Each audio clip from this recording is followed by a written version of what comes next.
Praise the Lord. Hallelujah. Orofo ye chia bibia wo ye na rade Yesu Kristo dim.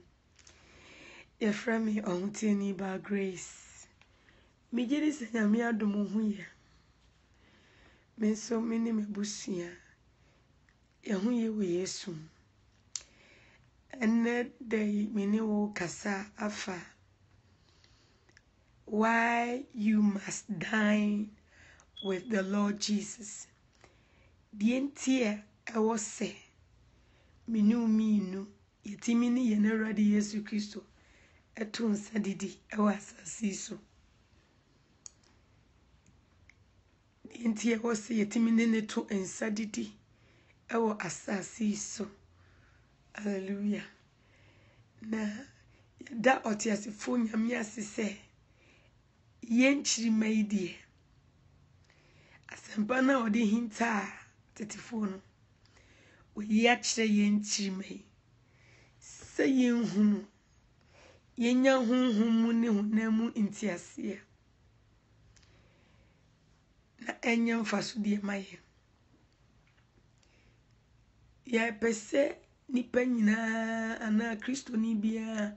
uti akwenya kesia eni odom pono kesia yena Nyankopon a owo osoro ne owo han a obi ntimi nkom akwenya wode ama menuminu na wantutu erade didi ase de biarada babia wo bia se wo mpo a obebo akokompe akokanya memma ho na mato nsa adidi aye erade didi no said na sam esi kire se yenye no isanse wantimi ne yanto nsa ni di wasasi so a one way you hu afrim wo hwe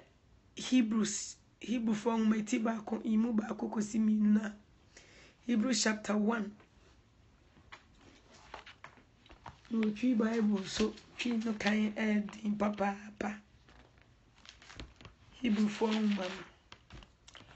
Onyankopon a tete no onam emre ahodo ni su ahodo so kasa kire agyanom diifo no mu no na a edi akire yi mu okasa kire yen oba a waye no nyoma nyina odidifo a onam ni so nso ye mre santen no mu hallelujah inti eradi ekasa kire ye na agyanom Israel yufo no agyanom say minu ya nanka ya nwu ye Israel no ya be ya hunhum Israel fo ntino Yesu yetimi ka se ye gyanom bi amani ye obeti nyame asemase a hu se wo ye hunhum Israel hunhum ne honam fam Israel sanse mucha no ene wakọ apam abedi Yesu Kristo di ono wa de akọ apam foforo ni bi Awurade ni won kasaye na makwan horo so osi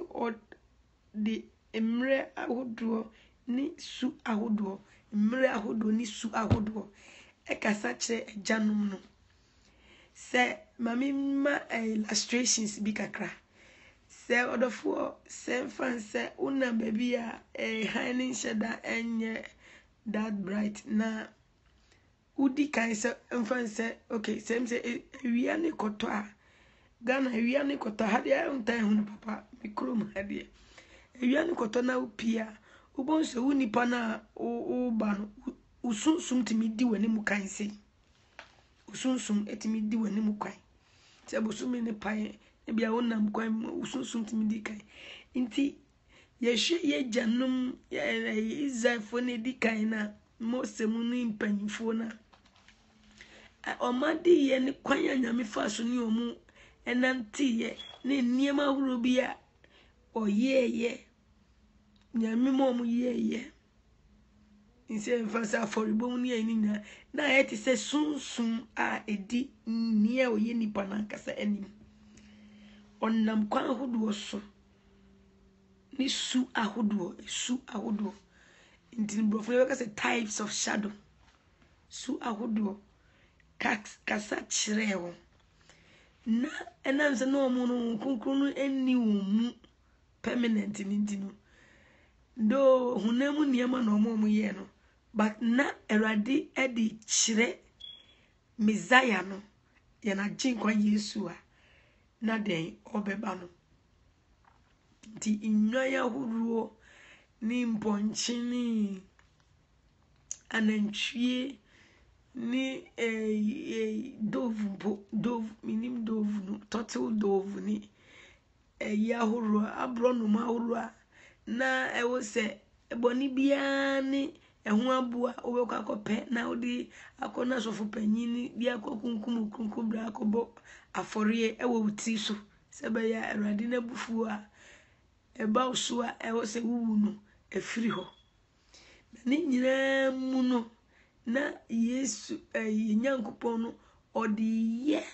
edi bibia tu nipa adwenim ba na so kunkun hye omuma nti omantimi antiase endino up to the time point Yesu ban still na ye Pharisee for na adwene se ni ya janum jatu na ogusu ye at that time na ya wo Yesu no na say no na wo so omo ye because no na omo hu ni se so nyame ani but enu na ye hunamu nyuma na odi si bibi eni odi di bibi eni odi di ni ba no na wo kan Hebrew edisem Yohane edisem ete dumiensa imu wotwena aka ogwama Nyankopon ekun ni to ho ansa na obodien ye asasi ya yetisi enimu ni emanyina the lamb who was slaughtered before the world was made ogwama erade kun ni sie ansa na menu mienu ya wuye indino say ya wu adwamamu whatever means I do bia no mu say na Yesu moja no ayem pata da ho twen se wo ye bewu na agyew nya santi ase no unim ana ya kyerɛw intino ewo se de bia dan u ye nipa unim intina na unim ya kyerɛw de Yesu Kristo moja no ba bi efiti ase erade kun ne to ho ogwama no ye kun ne to ho na me ogwama no so ni Kristo intina de ye bia na empanyifo no Israel empanyifo no omo ye dun omo time no Moses time no ni nyina no na ebeda Yesu Kristo a obeye de obeba honam nyame a obefa nipa tebia na nhuma de ye moja ene ye de sisa de moja na ye currency ye de to ade ntino na wo se nyame na abefa honam due Brini mojeni na odi jimi no mienu. Thank God for the blood of Jesus. And one year somewhere meet me day aka. Odofo me no be bibi wo Exodus chapter 12 verse 5 to 11. Na adi somewhere e wo sa chapter mu no. Me no mienu ye bi mu. Ye be fa eno na ye de aba New Testament nim. Na wa do suko na wa hu nyame ntroya na etiaw eni nia na nke de ebesi ne de Yesu moja na ye ni nia wo se wo so wo ye na anya ntiase wu e wo Awurade adidi ko ho because bebre na on ti de nti a wo ko Awurade adidi na se onim hu fam so no dwuma di Awurade adidi no e de aba abeye enti no odi bia keke obi okra ye mo ne so be ko akodi odofo udinu antiase bia ni mu no mi na di guso uma osisa uma ko asori bi na omo ko fa Awurade adidi abraya mu omasu na muni ntiase bia wo Kristo mu no mi na omo sisa gu omo so tese obi be ka se ye hin na ya tro Bible sa akola dia no mi beba no so akola no ni nyansa we edi encounter no ni Jesus enya wonya ntiase se wo so di Awurade adidi no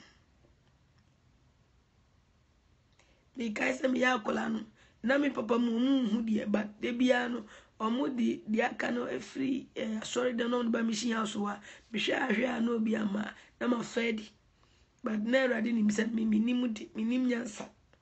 mo frade na mi ye the last time me ma me chi mi se mi no si hey ama ya bo wasu na wudi na unti asie wo se ya wakofa edi no orofo ade bia ye wasase na wo se unya nti asie nti obi beka se anya ntro se ma akwala ani nti ne me badi anya hwe uba no nti asie ben na wanya se oni Kristo edidi no nti asie ben na wanya na wanso na ukodi nti asie ben na wo anyway yenko history mu kakra na yenko nya huhum nti asie wo die nti a ana kwanya sa Awurade edidi mpo no fa so bae ni dwumadia ebedi amadasa ana ebedi ye na egusuaridi. Exodus chapter 12 verse 5 to 11. Mose hume tosu mienu eti du mienu imu enum kosi du baako no fa Bible na yenkan. Verse 5 must say the animal you select must be a 1-year-old male, either a sheep or a goat with no defect. Mose hume tosu mienu no eti du baako no du mienu no imu enum ekosi duba akono adwama a oni dem na momfa onini a wadi afe wo nwantin ana mrechi mu Awurade Yesu Awurade Nyankopon ana na o kache Mose say Israel for no that enter dano that time no na Herod Pharaoh empese Israel for ne de ebeko ode wagu nkoasum prim na koma den na afede nyame ebe mabasa mu ye tin so na ode agenema enti okache nse mumfa dwantin mumfa de wadi ifie baako na mumfa dwan efini dembia ede eni ne ho no defect odwan a efin biara ede eni ne ho eno na mepese ye hye nso ne ka ho asem adwama a oni dem abo ne ni dem ompira ye bibia ni ne ho ye spotless na odofo yemi twa dwini emra New Testament ni so sesa odwan ogwama na omukun obi akun woni fie no na ejina ho ma Kristo a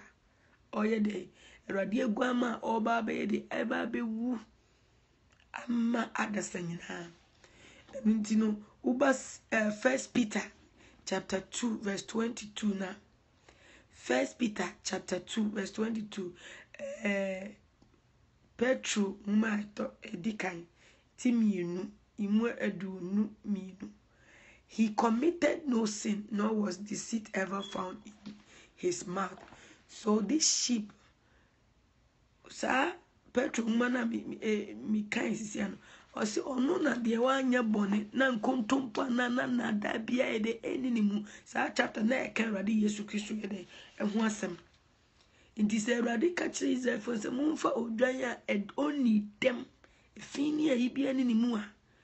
na yehu abrabo a Yesu be ebe boy yesi yedi kan kasa Jesus eye Awurade egwama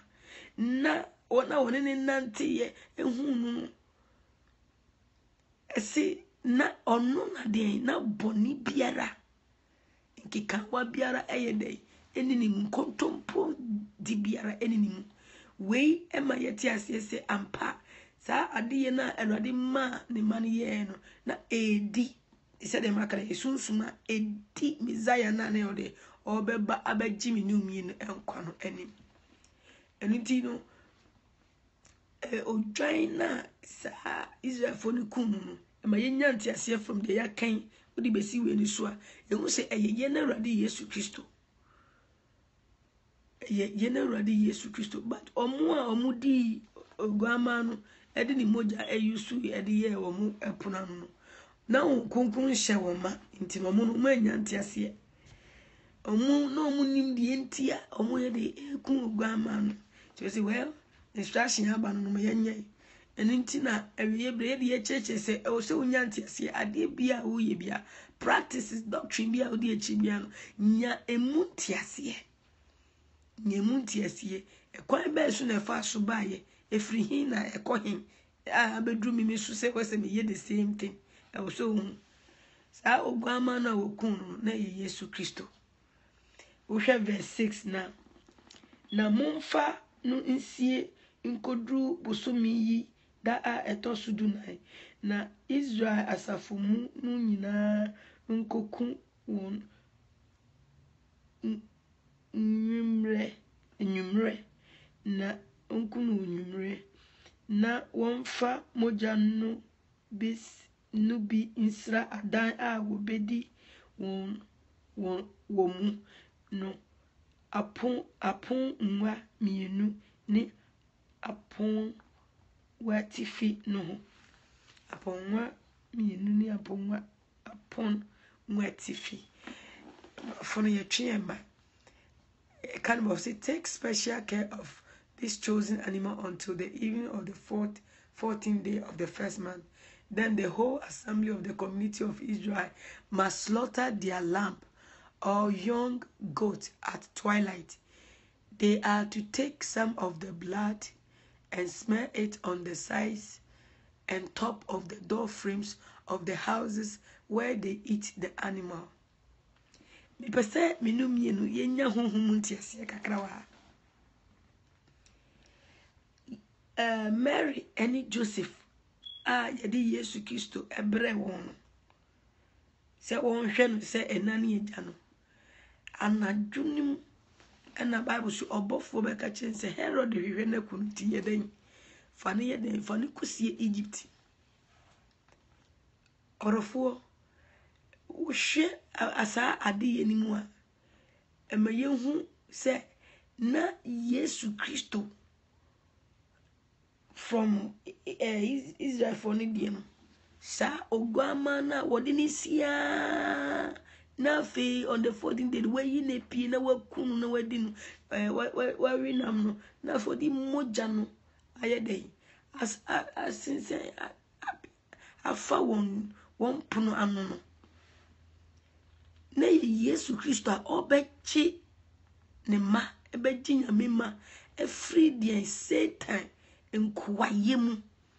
nkwasum honhom fam nkwasum honam fam nkwasum orofo enunti yehu se abra na yawu Jesus Christ no Mary ni Joseph na wo se omude ne ko omuyinu adini kosie ewo Egypt.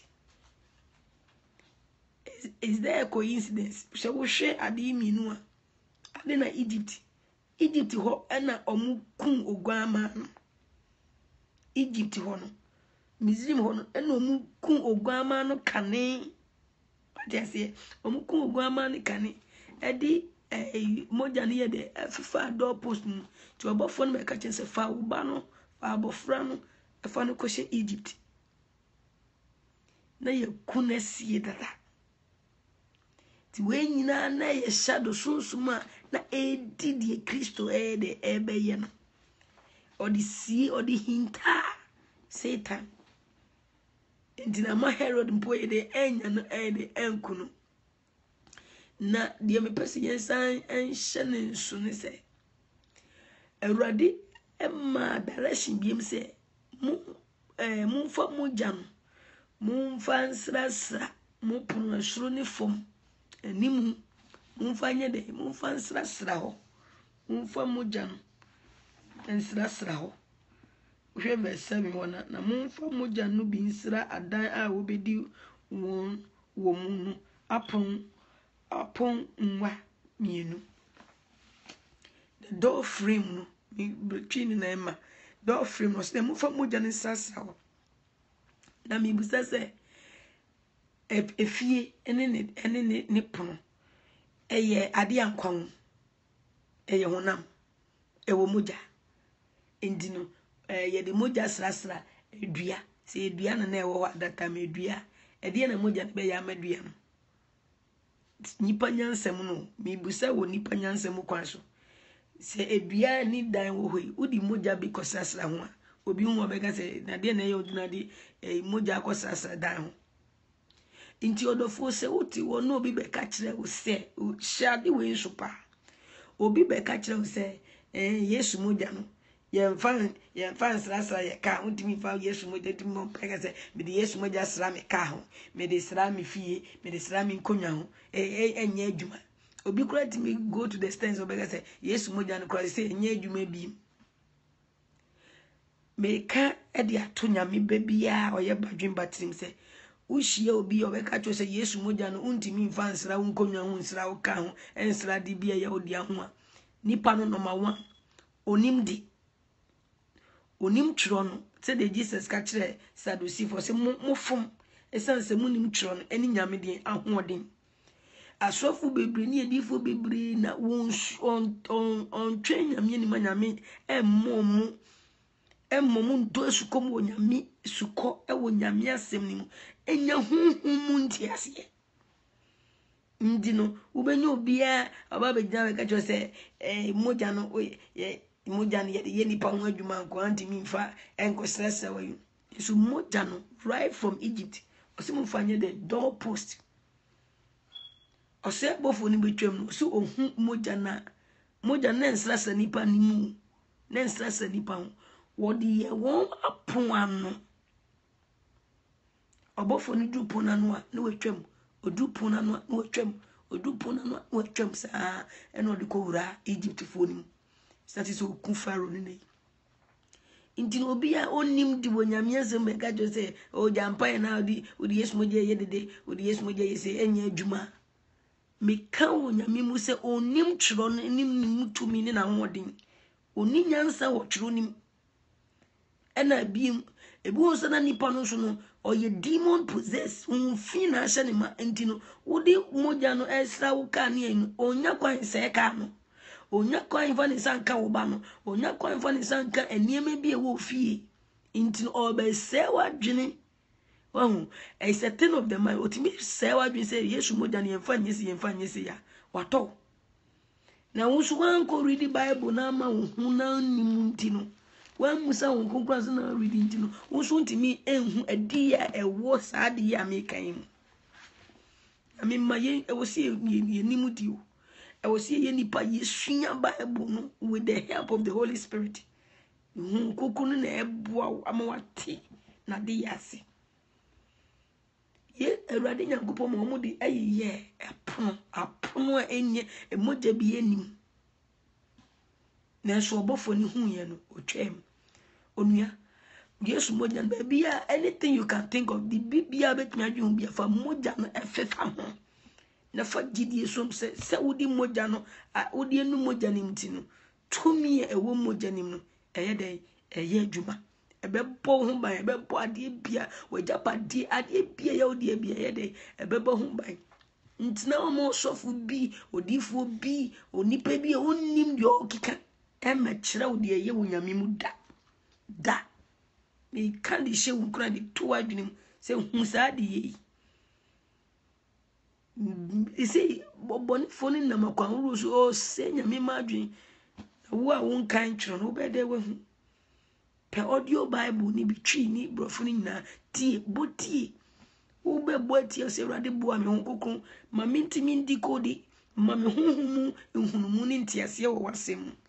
isansa ye honhum ne yede honkokon ne yede ni twro Bible no nti no wanu ani ukanya wo be kan Bible no trasa na obi aba be kansem gengen bi dia sewa kuma asewa dwen ayugidi efi ho yento aso verse 8 say na wonni nam no anadwo no ara onni nam no anadwo wonfa oja ntoto na wonfa piti ne fan that same night they must roast the meat over a fire and eat it along with bitter salad, greens, and bread made without yeast. Bread made without yeast. Orofo yensa enkom ne yenya honhom ne honam ntiase e wo nyame asemi okan oso omfa enam na omafa no omunsa mfa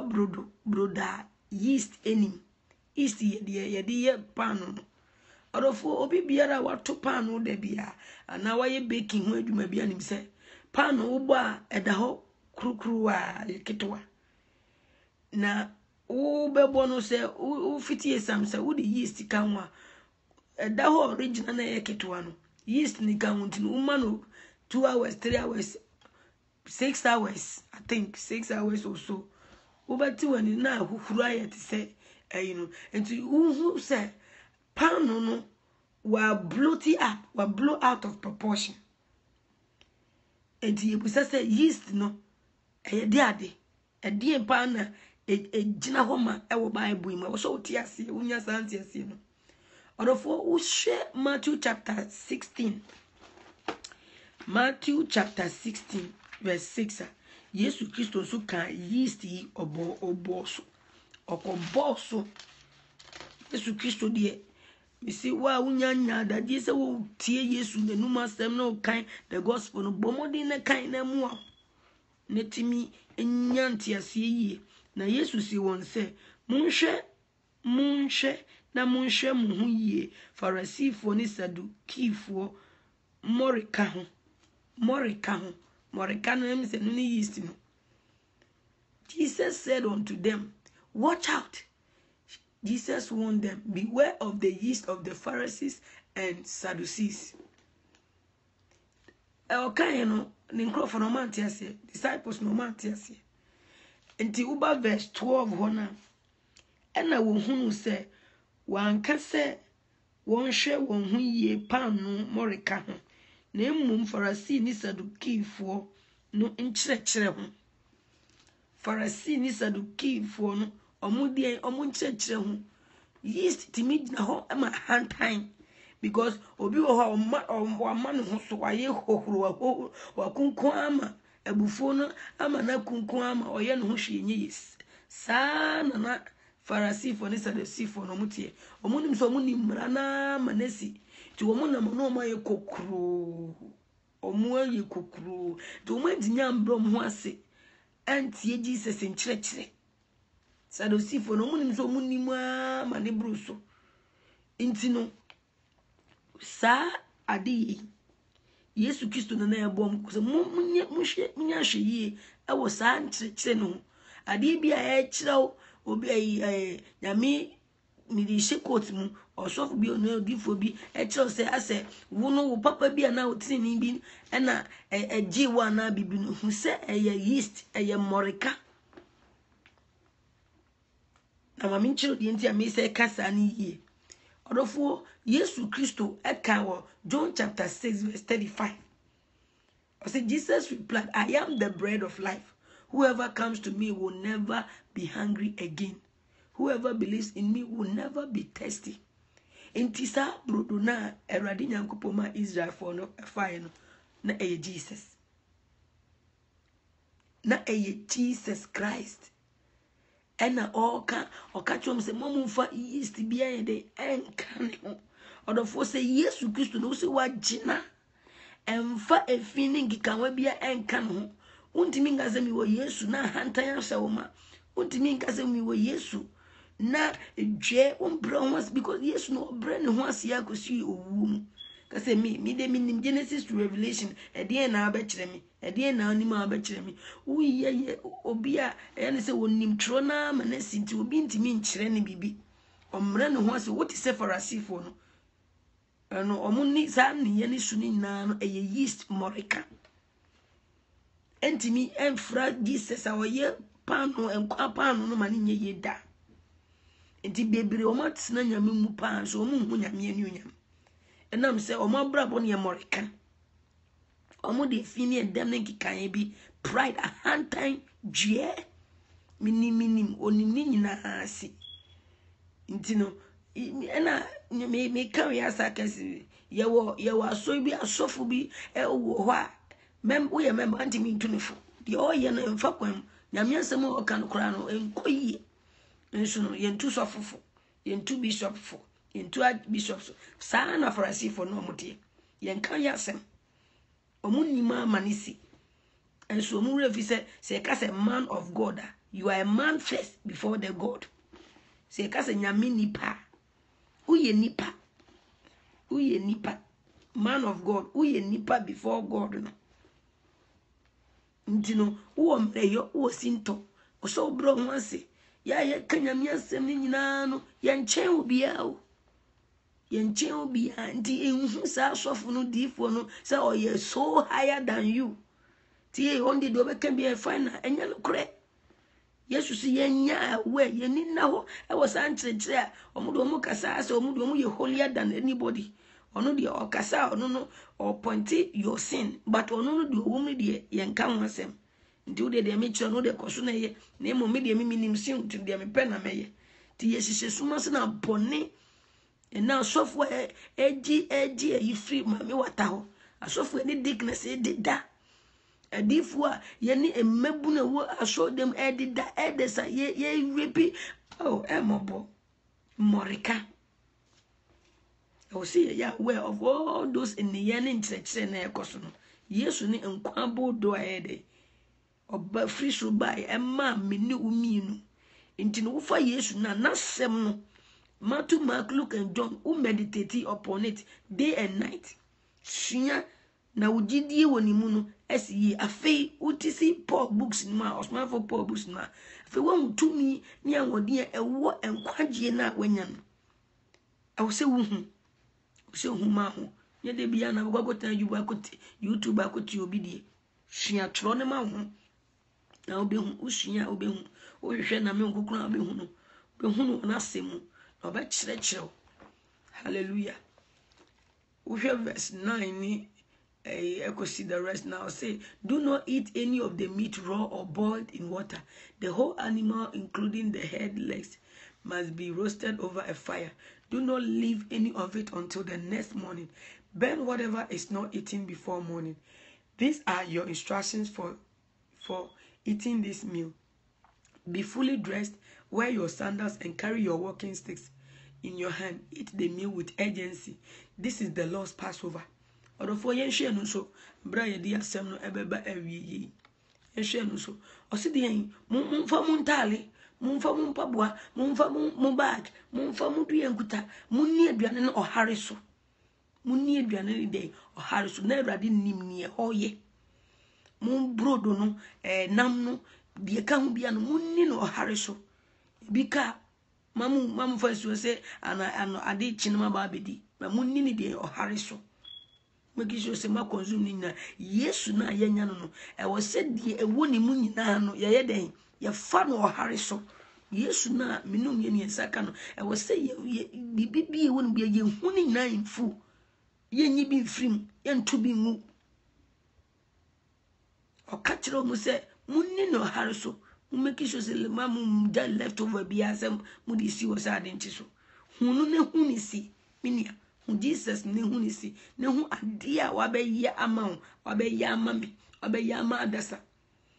na enu enso twimadwen egina se de Awurade ka twon se omunya ne ntentem so no me hu Yesu abrabo e wo sa ntentem so se Bible si ofri kuro baako no awura another kuro baako no okobro no baako no okanyame asem ohare so ntentem so edrubre bi kra edrubre bi na te say the whole day no after manopa we see nyime na aduane mpo bi nkan Yesu ano na ni nuanom ni ebusua ni na mfo se akoye mi se bibi ha na dwun ma yenkofa ni free ona the whole day onidi afi o kan John chapter 9 verse 4 to 5 ona Yohanias peti enkunu imu 9 kosi num na o se okache esuafo ni se ebra me wo ebra adechie wo hoi wo se me ye nia wo suma me na adwuma esense anadwo bi ba obi antimi nye de obi antimi nye hwe enti utimi wo se na Awurade pentem se Jufo nkuro ni nyina obechi so na obi biara ehu onu Kristo na wate asempa no na wenye excuse na so say oh Yesu amma mi kroma wanfa enti ochinya enti edube bi okacha Abraham say onipa ba ni ba bi mpode ni ti yede eto sense na wo se nipa nyina ehu no wo hare so na wo se nipa nyina ti nkwaje sem no ohare so in a haste and no na see the lost Passover no e wo Egypt ho no Awurade ka won so se munni ne ntentem so na enkwaje no enya mu di antem sense na o se owu obofo no ye n'adwuma owu obofo no ye n'adwuma obonefo no ye n'adwuma o hare so na wo nso wo se Yesu na wonya no uhu no ntentem so uhu no ye ntentem so wo de ni adwuma ntentem so wo kana sempa no ntentem so Yesu na wafa no so ni tu nsa didi ntentem de bia ye wa hia ni se wo se me ni Yesu no me ni tu nsa didi na tumi e wo mogya no ya me chefa de kire no didi omu ye no in terms of say eat it with a sense of urgency, urgently. Omo pentem. Sense na obofobia only o say nipa e betwem. We are sisudifo neighbor na wabadada. Inti no Yesu na wonya no e wo se na de ye bia wo ye ntentem so. Inuaba me nuabema. Biano ye gaye ewo Awurade didi bresu a menim ba bia kwa sori de ewo se asafo mpanyifo ni wona odan no etimi ma hu the agency in that yina wudi no nintem so a wudi na wudi akopam aka ni wuo sa ampa Yesu bia bewu na menne na ton sa didi and to kai 1 Corinthians chapter 11:26 now. See, for every time you eat this bread and drink this cup, you are announcing the Lord's death until he comes. Abri biara mubedi na manum sa anudie ni Awurade ayi. Mu bonus ni wu ne ho dehuru. Orofo me kanya me mu no krecho se. We ni ade a nyame di gyae o. Se yenye Awurade didi no. Yanum ni mogya ne honam no. Na yemfa moni wu ne ho dehuru. Angasi ngo ye Easter convention money wo no deru osi yenye Awurade didi money wo no deru busa said the origin of Easter no efrihin abosom de ye ne Christopher agiata ye niase ne ye di jisika Easter convention be betutwa money kota kesi atoto nipa konso fatazi bra fa we bra uni bi kura na ukom ofre kura na unwinwi sire bia nso mfiri mu ya ko Easter convention akwa ye hu nhire hu de ekoso bia na se de ye no etise Pharisee fo no omade ye religious practice eni tro no mba bia eni New Testament ni bia se ye nye Easter convention so ye hu Awurade ma hu nyame asemi ma hu ye nye Awurade didi ni emfa nkai ni wu no kosi se de obeba aka de ye akire odofo Luke chapter 22. Bram de masemu bawi. Luke chapter 22. Ready? Anyone can say Jesus said, I've been very eager to eat this Passover with you. Yes, to say, I'm parent and I may person minimum ebedi adi 15 and kasa mention quickly na or catch the one say pena me pair say minimum di twem yi ansana mehunu amane pena me pese na mesimu se mirin ni bio jida a aba jida a aba jida abamu nyankopon ahini mu jida ebebam nyankopon ahini mu na ofa akruwa no dase na oka se munye yei na munche munyi we yei na munche mu na mesimu se mirin numbobe aba no bibio jita a nyankopon ahini beba na ofa pa nu dase bubui na ode ma won ka se ye ne me honam a mu nti ode rema munye ye mfa nya me nkaye erode se munye ye munni me honam ni me mode ye mfa nya me nkaye angase munye Easter convention mfa nya me nkaye ye hua nyanse ye nim de wonyame mu and ye mebu aye religious practice and no see di echi ho ha sa kruwa yi ni apam fufuro o see sara so na owie edidi no ofa kruwa no ka se kruwa yi ni apam fufuro mu moja mu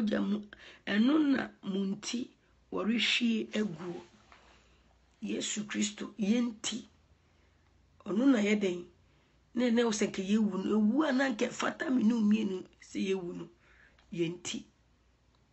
odo anu do enye wa anya papa ansa na Yesu bewu enye wu duku abo ye ni makeup a you free wanim ana niema wo hye na ma ohwie moja no wuyo ohwie gu ya ansa na ye wo eninti no ewo se wadwene mu su nyame a ubu Yesu moja no dwuma abedi enye wo papa nya wo tinini enye dwuma die bia odi wo honam ene ma moja no hwie gu ye enu ni ntiase ye wo se awieye ma yehu na yehu ne bua eso moja ne bua eso yesum na yebesum ne yi ye kwa awrade adidi nso ye do suro ni ahopopo ye mfa fini ayi bia enkonoma de na obofuo no na obekum emizimfo na ogwama ni moja no ebesisan ye ewu a na nka yesi yewu no Yesu Kristo moja no abeyi mi no mienu efidaja dan titinu a na nka ye ne nyame ntamati tia ke bewu a onhu ye biem abeyi afim enu nti na ehu hia se mi no mienu yetimini ye de ne to nsa didi e wa asase so osi we ya minimu nye biem kosi se nyankopɔ ni nyame de dia minimu ese be se hia wa yifuhia na se o meja no ahini mu di munye we emfa ye de enkai me nti obi biara wantimi ni Awurade antu nsa nidi e wa asase so no minim de esi ukwan se wotɔ aware ye so se utwempena uti nsamu uti edwamamu uti niema boni biemu no jemu na nyame eye de emfa nchew jemu nya special yibia jemu free ukramu free upem ne jemu emerate na ofa boni che ne timi ne tunsa didi sanse yentimi ne na didi yi hase onimu ni man ne tunsa didi wo abatan wo fie ono matonsa didi obonti so ni bi a onim ntimi embe bonwura fie o atons fansa meto waduane mane nyi onim sa ni pakro no nti se yenim Kristo ne ne na wu asore dia ene o se etimi ye de etimi ne tonsa didi die sa de no juma edi ni se abeye apam foforo Yesu Kristo na ne nim asem no se we ni apam foforo menimu ye de eko nti woni Awurade to nsa didi e wo lo sapamu a woni na benya de apam honhom apam afede ni honhom ono no obe fa nipaduane no mu sanse wo fa ni nipadua no edi afo be fa okra no mu sanse ni moja na ne wodi na be exchange adi moja fra honhom fam ni yi no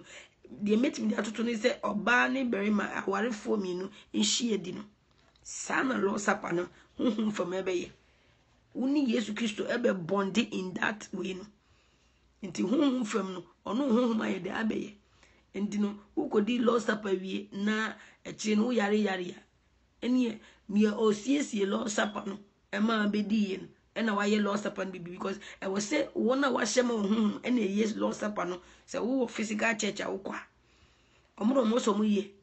ema wo bedi ade no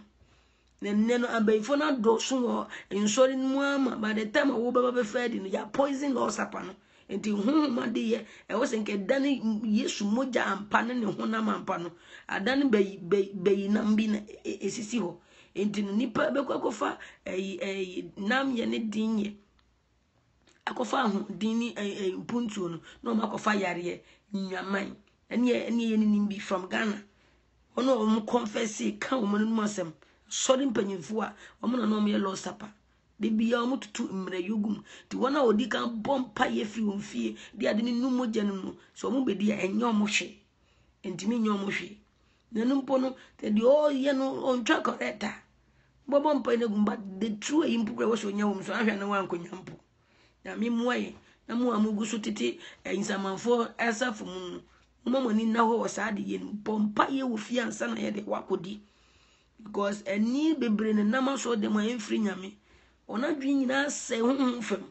ti no kofa ne be yo se Yesu honam ne moja enso na kofa ketasihye ne pro ne kankan afi una nanga wa brabo ya afi de no be ye kon wa be se kora so ye nko nyame fie nko se ke ye kodi ye mu moja no edi ayaresa aba ti wonum no nyagidi se Yesu moja na me numi nti yare bia wo mi se ye diabetes ye high blood pressure whatever it is moja mu yare nti mu yare moja na be sasa yare ni nyina nti de bia wo di gidie e na ekọ animu akonom a menia bibie no ebetimi mu yare na wo se etu wo di gidie num e wo se yare na e de etu February yemu wo miama fede be mo nsem ko emergency mi kun tam de mi ko impo emergency room mi da floor na mi tiem Jesus mo hwe me yem Jesus na mi kanyina mi se radio mo scan mi yem mo mo hwe e na mba fie mo mo hwe mi continue we sit time me ba fie